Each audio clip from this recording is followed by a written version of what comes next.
Today we'll be having a look at this Ford Ranger. The two front windows are not working from the driver's switch panel. The two switches are loose and seem to not be working at all. We'll be stripping the switch open in order to see what's going on. In order to remove the switch from the panel, we'll need to unplug this little plug here.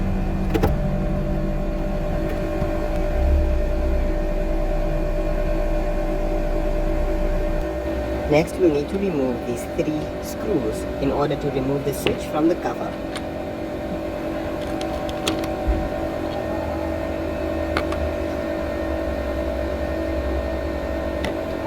Next, we'll need to pry open these little clips on either side of the switch panel.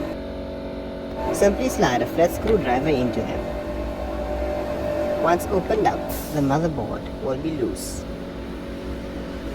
In order to drop the motherboard and view the individual switches, we'll need to pull off this little window lock button.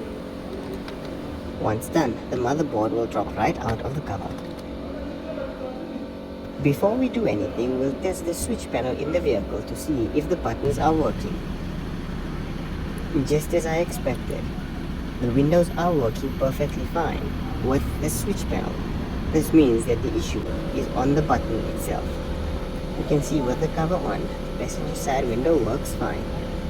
We've got an issue with our driver's door mechanism itself. However, we can hear that the switch does now activate.